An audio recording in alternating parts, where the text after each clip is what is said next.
Hello साथियों, मैं हितेश आप सभी का स्वागत करता हूँ यूट्यूब चैनल ज्ञान विद्यालय में। तो दोस्तों, आई होप आप सबकी प्रिपरेशन अच्छी चल रही होगी।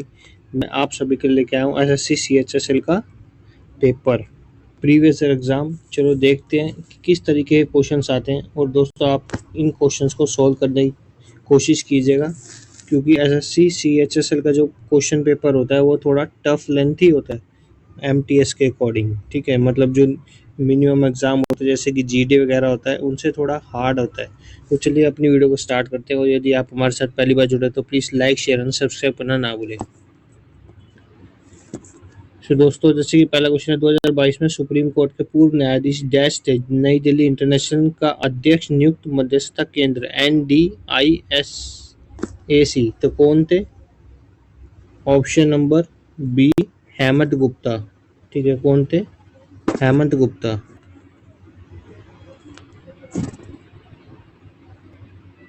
निम्नलिखित में से कौन सा पंजाब के बाद महमूद गजनी, ठीक है, महमूद गजनी का अंतिम आक्रमण था? तो कौन सा था दोस्तों? आप सभी जानते हैं क्वेश्चन के अकॉर्डिंग तो ये वाला माना जाएगा सोमनाथ, जो कि कहाँ पड़ता है? गुजरात स्टेट के अंदर सोमनाथ टेम्पल। कब किया था? 1025 में। सबसे फेमस गजनी का क्या माना जाता है? अटैक माना जाता है या आक्रमण माना जाता है। और सबसे आखिरी कौन सा था इसका वैसे? 1027 में खोकर जाति के खिलाफ जो उसने किया था। खोकर क्या है?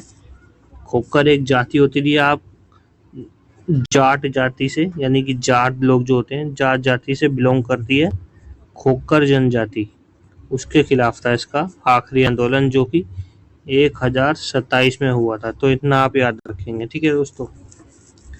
और गजनी को आप सभी जानते ही हैं, 1001 से 1025, यानी कि इसने 17 बार भारत पर क्या किया है? आक्रमण किया है। तो इतना आप याद रखेंगे इस क्वेश्चन से। चलिए आगे बढ़ते हैं। Option number A will be our right answer. VIBGYOR के किस रंग के प्रकाश की तरंग दैर्ध्य न्यूनतम होती है? तो कौन सी होती है दोस्तों? वायलेट सबसे मिनिमम होती है। ठीक है, और विबग्योर की आपसे पता होना चाहिए आपको, विबग्योर का मतलब क्या होता है? विबग्योर, तो वी से क्या होता है दोस्तों? वायलेंट होता है। आई से क्या होता है? इंडिगो होता है। बी से ब्लू होता है। जी, और जी से क्या होता है? ग्रीन होता है।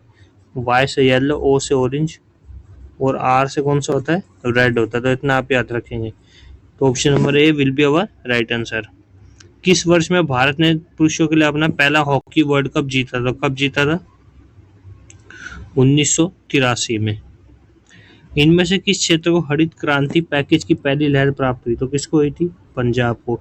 और यदि ऑप्शन में केरला, वेस्टर्न गुजरात और कोस्टल महाराष्ट्र की जगह आपको ऑप्शन होता हरियाणा, वेस्ट यूपी, और option number first as it is Punjab होता, और नीचे ऑल ऑफ द अबव होता, तो आप किस पे टिक करते?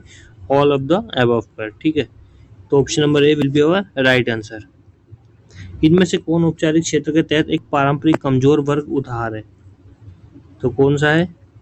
Commercial bank, priority sector lending. Option number fourth will be our right answer.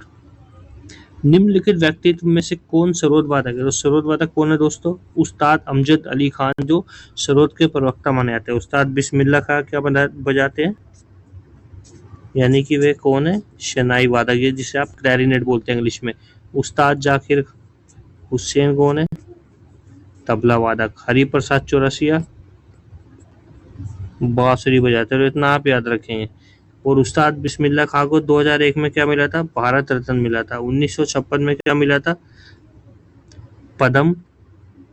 1956 में संगीत नाटक अकादमी की तरफ से नवाजा गया था अवार्ड, और 1961 में पद्मश्री मिला था। इतना आप याद रखेंगे। और उस्ताद जाकिर हुसैन को 2023 में क्या मिला है? पद्म विभूषण। ठीक है, तो इतना आप याद रखेंगे। तो चलिए आगे बढ़ते हैं। निम्नलिखित व्यक्तियों में से किसे उड़ीसा के शास्त्रीय नृत्य के रूप में उड़ीसी शब्द गढ़ा? तो किसने गढ़ा था? कबीरचंद कालीचरण पटनायक। ठीक है, तो इतना आप याद रखेंगे।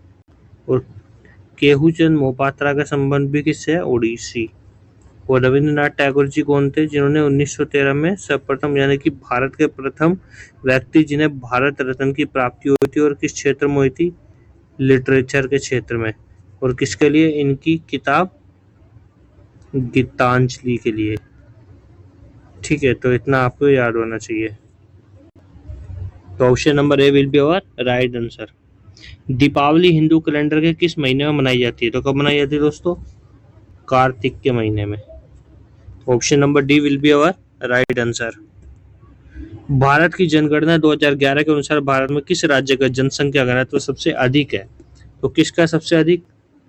बिहार का। और यदि क्वेश्चन था भारत की जनगणना 2011 के अनुसार भारत में किस राज्य की जनसंख्या सबसे अधिक है, तो आपका आंसर हो जाता उत्तर प्रदेश। और सबसे कम किसकी है? सिक्किम की। ठीक है, तो सबसे ज्यादा बिहार। तो इतना आप याद रखेंगे। Option number B will be our right answer. 1863 में कलकत्ता में स्थापित मोहम्मडन लिटरेरी सोसाइटी की स्थापना किसके द्वारा की गई थी? तो किसके द्वारा की गई थी दोस्तों? नवाब अब्दुल लतीफ के द्वारा। तो option number A will be our right answer.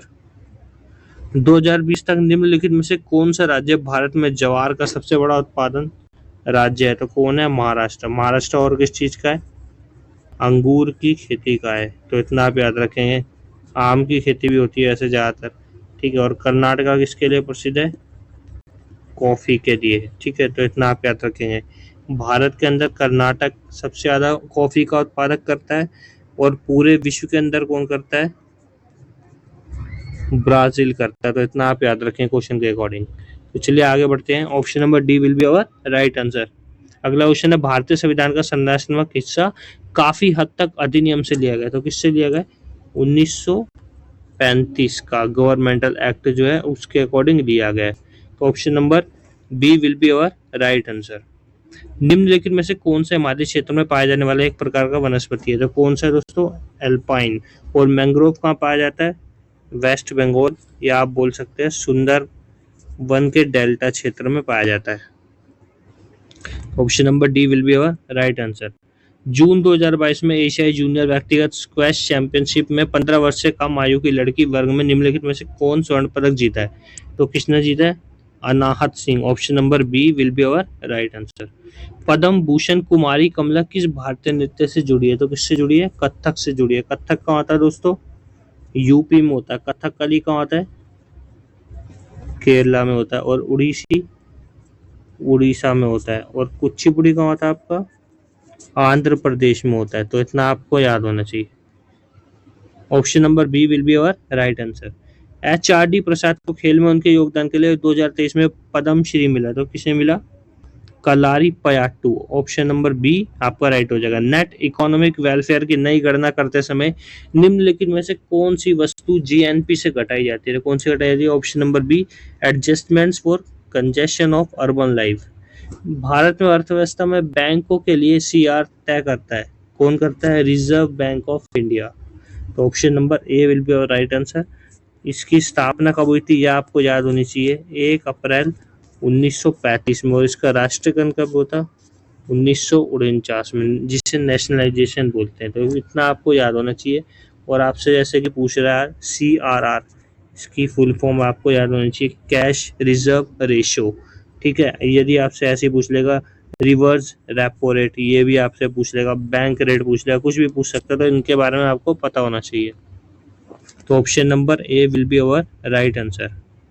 भारतीय संविधान की निम्नलिखित विशेषताओं में से कौन सी कनाडा के संविधान से उदाहरण नहीं ली गई है? तो कौन सी नहीं ली गई है दोस्तों? साफ दिख रहा है ऑप्शन नंबर सी समवर्ती सूची, जो कि कहां से ली गई है?